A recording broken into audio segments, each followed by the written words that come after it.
Coming up on Beach TV News, Hurricane Ian tears through entire communities, causing mass flooding and devastation. Entire neighborhoods are unrecognizable. What's next for survivors and how will they recover? Plus, chaos and mayhem at an Indonesian soccer stadium. Frustrated fans clash with authorities after their favorite team loses. How did a soccer game end in tragedy? And it turns out that Kim Kardashian is not keeping up. How one mistake on social media landed the influencer in hot water. Find out more as Beach TV News begins now. Welcome to this edition of Beach TV News. I'm Jada Knight. And I'm Carter Williams. Beach TV News is brought to you by the broadcast journalism students at Cal State Long Beach. We begin this evening with Hurricane Ian. The Category 4 storm has decimated entire communities across Florida. At least 88 people have been confirmed dead, and more than 1,600 people have been rescued from the storm's path.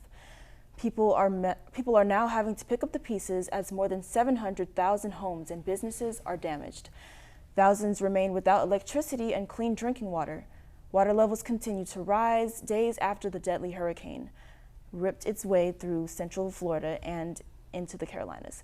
Governor Ron DeSantis is calling this a 500-year flood event. Experts estimate this hurricane may have caused $47 billion in losses. U.S. officials have announced that they will be issuing an enormous amount of federal disaster aid to help the victims.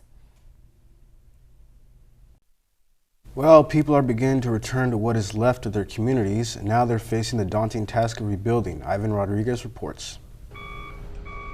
Days after Hurricane Ian ripped a deadly path through Florida, residents are left with the daunting task of picking up the pieces that are left behind. I haven't seen anything like this, and I live in Southwest Cape, and my house got creamed, and it's a new house. You know, built to code and all that good stuff. But where and how do they start?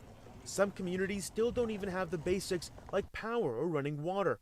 Not to mention many local stores and businesses where they could have purchased supplies or hired services have also been damaged or destroyed. Yeah, there's no power and there's no water there, so that's the concern. I don't know what the government is able to do in Arcadia. I hope that they've got supplies there. And then there are those who face additional cleanup challenges. Their homes cut off when bridges were washed away in the storm or roads were swamped. Search and rescue efforts are ongoing. The governor's office says more than 1,600 people have been rescued since last week, and it will take months, if not years, for these hard-hit communities to rebuild. Right now, there's just nothing there, and it's going to take a very, very, very long time to get anything, even power, raw water, anything. In Fort Myers Beach, I'm Ivan Rodriguez. President Biden is scheduled to visit Florida later this week to witness the damage caused by Hurricane Ian. But first, he is stopping in Puerto Rico, which is also decimated by another storm. Hurricane Fiona claimed at least 17 lives on the island. Biden and the First Lady Jill Biden will meet with the victims of the hurricane. The president is expected to announce a $60 million aid package to strengthen infrastructure on the island.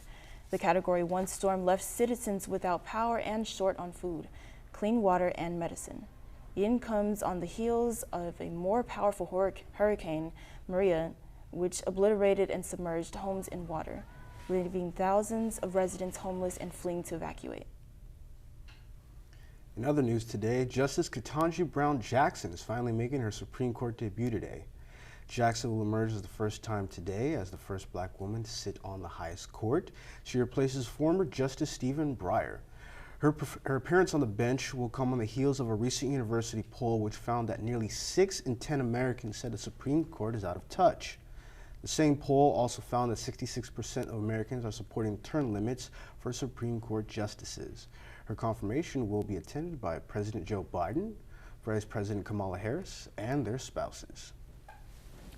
Lots of interesting cases heading to the Supreme Court. Well, listen up because there's likely something in your fridge that could be making you sick. Reporter Marita Snyder is up next with those details. Thanks, Jada. In health news, 2 types of dairy cheeses are on recall in many supermarkets due to health concerns.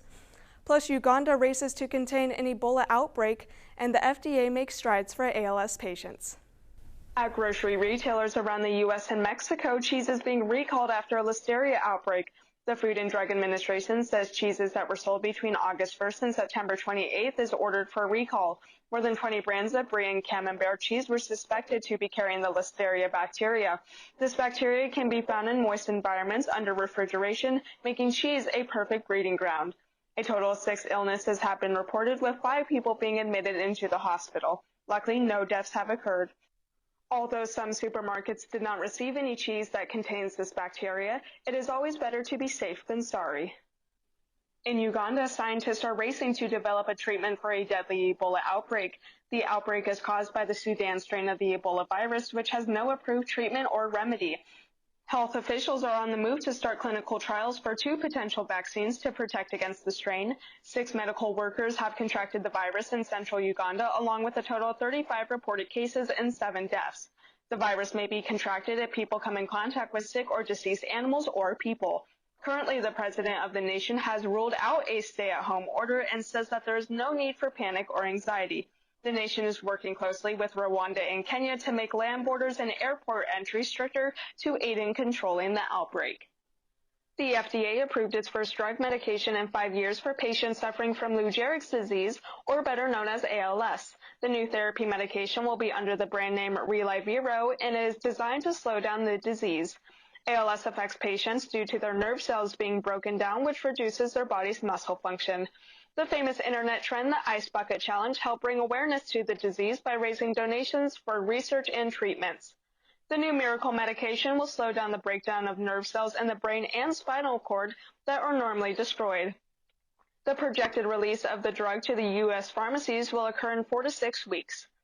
With ALS patients delighted about the news, the new medication can bring hope to their overall lifespan. A message for everyone: stay safe. That's it for Health News. Back to you, Carter.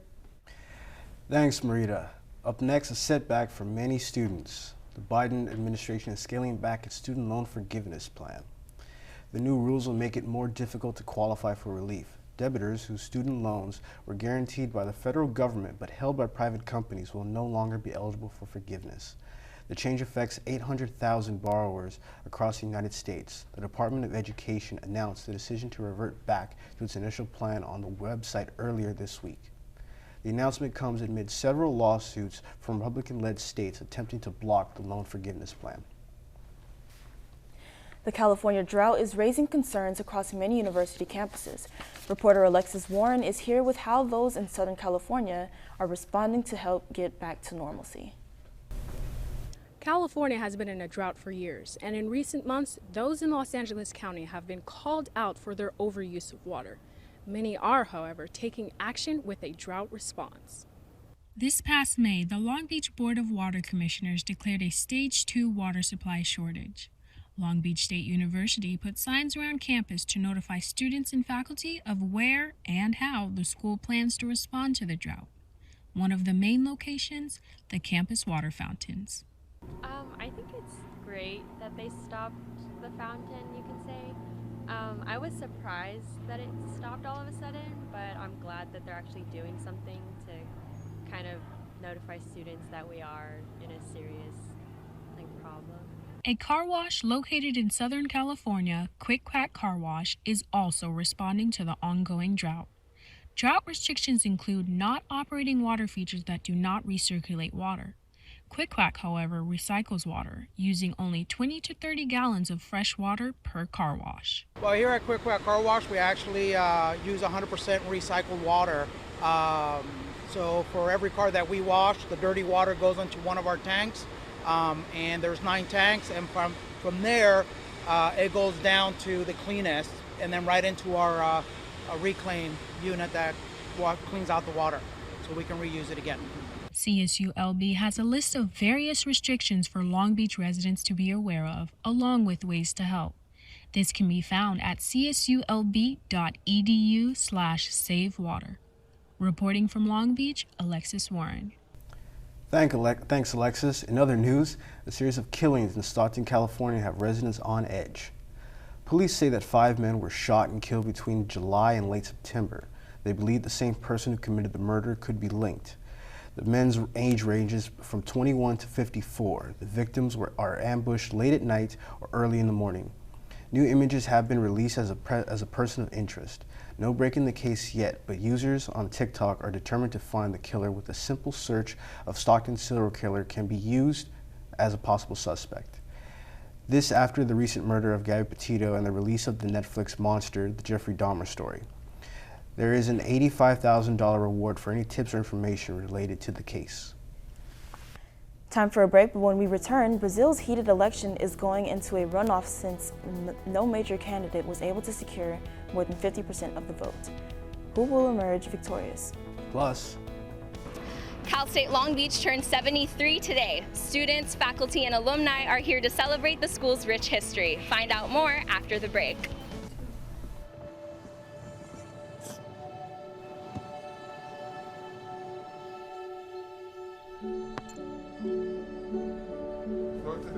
I don't remember how it started.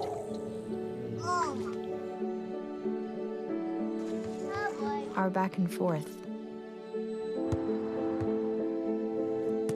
Victory. Fumble. Repeat.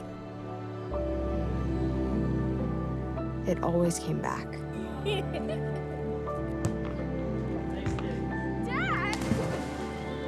Okay, here we go, throw it! Yeah. You probably don't remember what you told me.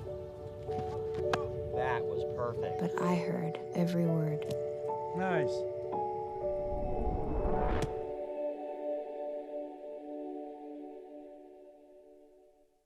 Touchdown! Oh, did you see that? Whoa, we scored? Yeah, we scored. We're going to the playoffs. I can't believe I missed that. Every time I'm buzzed, I spend too much time on my phone. What? I should take your phone away. No. I'll call for a ride. Hey, why does my face look like that? I'm playing with these new face filters. Okay, you know what? Yep, that's mine. But I need that back. No. Kevin! Maybe you can make retirement happen. After all, you made her college years happen. Opening that education savings account when she was little. Spearheading a campus tour. And another, and another, and another, and another. Bam! Deciphering financial aid. She was like, what? But now she's like, you aced planning for college. Now get the tips you need to get on track at aceyourretirement.org. welcome back. Today in Washington, D.C. demonstrators gathered today to protest in unity with the series of uprisings in Iran. Massive protests broke out in the country following the death of a young 22-year-old Iranian woman who died in police custody. Iran's morality police arrested her because she is allegedly wearing her hijab in an improper way. The government has made it mandatory for women to wear hijabs, as well as restricting other aspects of their lives. Thousands of women have removed their headscarves in protest outside government headquarters and are demanding more freedom for women. In response, the Biden administration is expected to impose new sanctions against Iran. Meanwhile, Iran's leader blames the U.S. for inciting the protests. We'll keep you updated on this evolving story. In other world news, Ukrainian soldiers have been able to push off Russian forces and turn the tide of the war in their favor. Here's Jacob Castro with more. Jacob? Thanks, Jada. The details on those Ukrainian soldiers shortly, but we begin with the tragic deaths of more than 100 people in Indonesia. Take a look. One of the deadliest disasters in sports history occurred in Indonesia on Saturday after an Arema FC soccer match. The incident occurred when fans rushed the stadium pitch and demanded an explanation from Arema FC management for the team's first home loss in 23 years. This caused riot police to spray tear gas into crowds of people in an attempt to stop violence. As a result of the tear gas, fans began to stampede towards the exit, which ultimately ended up claiming the lives of 125 people. President of Indonesia, Joko Widodo, has ordered an investigation into the security procedures at these soccer events. The president of FIFA is calling this a dark day for all involved in football and a tragedy beyond comprehension. Ukrainian soldiers recaptured the eastern city of Lyman on Sunday after Russia had been previously using the city as a transport and logistics hub. Ukrainian President Volodymyr Zelensky made an official announcement on Sunday, stating, as of 12:30 p.m., Lyman is cleared fully. Thank you to our militaries, our warriors. In recent weeks, Ukrainian forces have recaptured several territories in the northeast, and Zelensky is promising more of the same in the coming week. As a result of Ukraine's recent recapture of the northeast, an Associated Press investigation has revealed 10 torture sites as evidence of widespread torture among civilians and soldiers in the city of Izium. Brazilian President Jair Bolsonaro has forced a runoff against left-wing opponent Luiz Inácio Lula da Silva after initial projections had Lula as an outright favorite to win the first round of the election. Bolsonaro and Lula managed to secure a whopping 91.6% of the overall votes, with the remaining 8.4% being split among the 9 other first-round candidates. Bolsonaro, who is expected to lose by a 14-point deficit to Lula, rallied back to bring in 43.2% of the overall votes, just 5.2% less than Lula, who closed with 48.4% of votes. Bolsonaro and Lula will now face off in a runoff election on October 30th. That's all for today's World News segment. Back to you guys. Thanks, Jacob. Cal State Long Beach is celebrating its 73rd anniversary, and there's a whole week jam-packed with events. Reporter Raya Torres joins in on the fun and talks to those commemorating the milestone. We're wishing campus a happy birthday. Founders Week at California State University Long Beach commemorates the first time classes began at the school. This year, the CSULB Alumni Association hosted multiple events to celebrate the school's past, present, and future. We just do a week-long of activities embracing what's happening in the campus community, but also it's an opportunity to bring back our alumni back home and participate in the campus activities. Nice. The Anangai Alumni Center had its grand opening this week. The building will be used for events and activities where students and alumni can meet and network with each other. Another highlight was the celebration at the iconic Go Beach sign. On this day, 73 years ago, students attended classes here for the first time. To celebrate this milestone, as you can see behind me, students are posting birthday messages on the Go Beach sign and taking photos with our mascot, Elvie. On September 28, 1949, the Los Angeles Orange County State College first opened its doors.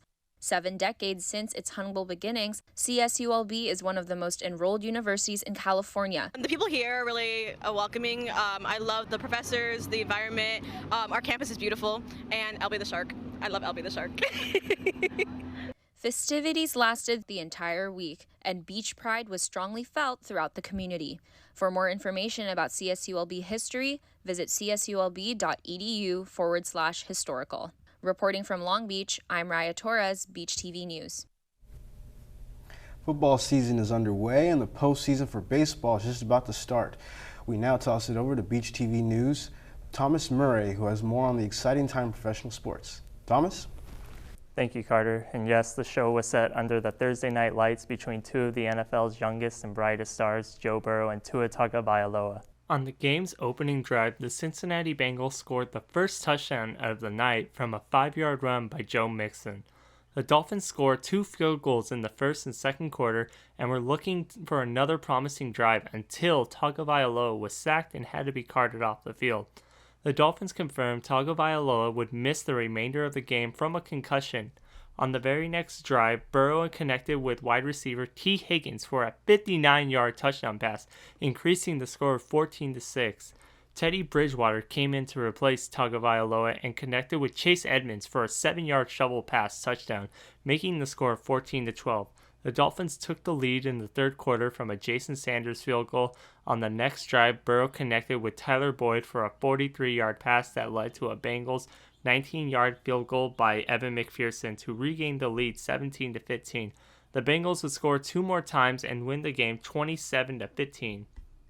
After a little help from a 7-3 Tampa Bay Rays victory over the Houston Astros, the Dodgers have now clinched the number 1 seed for the entire 2022 postseason.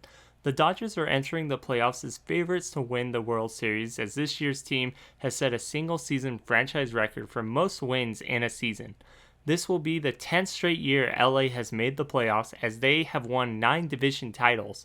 The Dodgers' first playoff game will take place in LA on October 11th. What an exciting time for Dodger fans. Now back to you guys at the desk. Thank you, Thomas. And definitely one exciting time for Dodgers. Next up, a sport you might have never heard of. Will Wyman has our first look. Long Beach is home to several miles of lovely beaches. The Southern California coast attracts tourists and locals alike every day. It's the perfect place to surf, go for a walk, or get an unorthodox workout. While other beachgoers have been relaxing and enjoying the sand, this crew has been getting some exercise with one of these. A Frisbee. Ultimate Frisbee is a sport that combines elements of soccer, football, and basketball into one game with a disc. Since its invention on the East Coast in 1968 in New Jersey, it has spread globally. Members of the Long Beach Ultimate community like to take the game off of the grass that it's typically played on and onto a new surface, the beach. Like the sand, it's different. It helps with building cardio muscle, and it's soft, way easier to dive in. Cal State Long Beach is home to an Ultimate Frisbee club with 2 teams. The squads compete in the Southwest Division of the USA Ultimate's Division I College League. Both teams are a big part of the pickup community and contribute wherever they can. We're a very good support system. Whenever we run fundraisers, we always help each other out, pump up the men's and women's teams on campus. And, we all help each other get better. After taking a months-long hiatus, the group is back to playing once a week on the beach. They meet near the Dog Beach at Belmont Shore every Saturday at 10:30 a.m. The Long Beach community ranges from beginner to expert and from young to old. No matter skill level or age, all are welcome at the beach. Next time you're down at the beach, look for Frisbees flying around. Reporting from Long Beach, Will Wyman, Beach TV News. Thanks, Will. We'll definitely keep an eye out for those Frisbees. Next up on Beach TV News, find out why Kim Kardashian is being forced to pay over $1 million in fines. Ouch. What did the socialite do to land her in hot water? And James Earl Jones announces retirement, but don't worry, the legendary voice of Darth Vader will live on thanks to digital technology. Those details up next. Observe a domesticated human family in their natural habitat, known to their species as the backyard. Hey, you think I should light it now? I think it's good. Yeah? Oh dear, someone is about to burn a pile of debris that's too tall, which can start a wildfire. Wait, could it be? Blimey, it is. It's Smokey. It's Smokey Bear. What a legend. Hey, it's Smokey. Sorry, it was too high. Right. Watch as he astutely ensures that there's no wind, and how he removes some of the debris to create a smaller, safer burning pile. told me to make it bigger. No, you said make it bigger, baby. The bigger, the better. Take note of our fearless furry friend here, humans. I appreciate it. Fist bump. Watching you. Smokey's done it again. Bye, Smokey. Only you can prevent wildfires. There was a time in my life where I was extremely homesick. I decided that I needed a pet. When I first saw a turtle, my heart was full. He jumped up and kissed me and jumped right into my arms. I immediately went up to the volunteers at the shelter and said, I want him. He's got to come home with me. Not anything but lonely. Every day with Turtle is a perfect day and keeps me company when I'm doing schoolwork. I like it when he jumps up on the table too. He is a veggie thief. He's an incredible companion and my best friend. Can't say that I've met anybody that doesn't love him too. When I adopted Turtle, I discovered all the things that make him unique. He's a little bit of a lot of things, but mostly he's all pure love.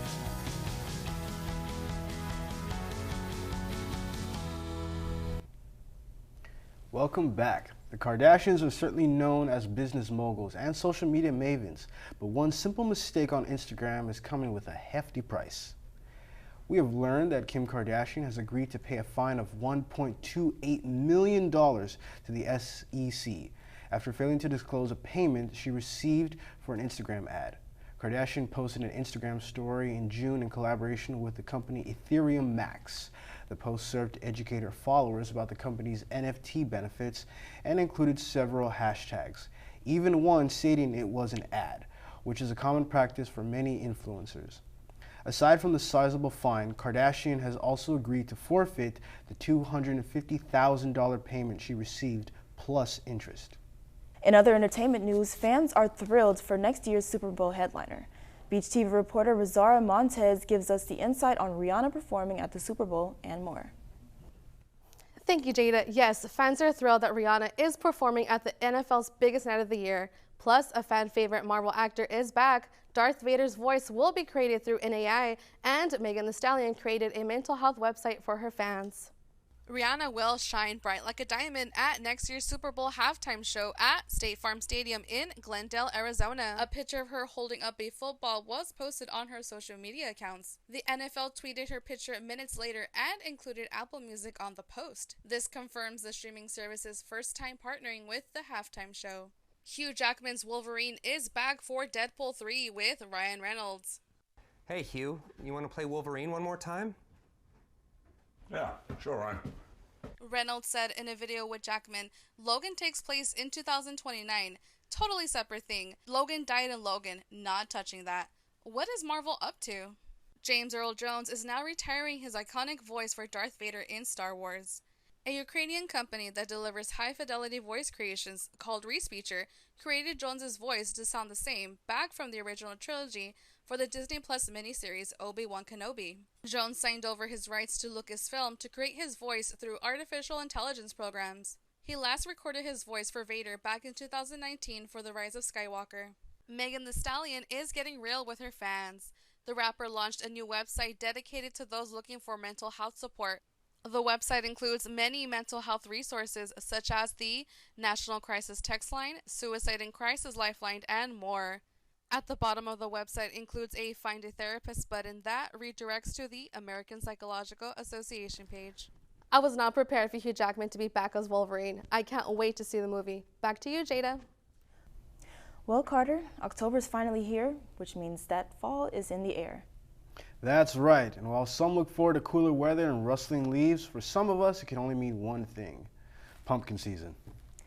We'll take a look at these images of these hungry zoo residents, all enjoying a tasty pumpkin snack. It's a little known fact that animals also love pumpkin, and the good news is that pumpkins are safe, nutritious, and wildlife. Lions, tigers, and pumpkins. Oh my. I don't know about you, Jada, but I could go for a pumpkin spice latte right about now. I could definitely use one too. Those animals are too cute. Well, that does it for this edition of Beach TV News. Thank you for watching. I'm Jada Knight. And I'm Carter Williams. Remember, you can keep up with us on all our social media platforms at Beach TV News. Good night, Long Beach.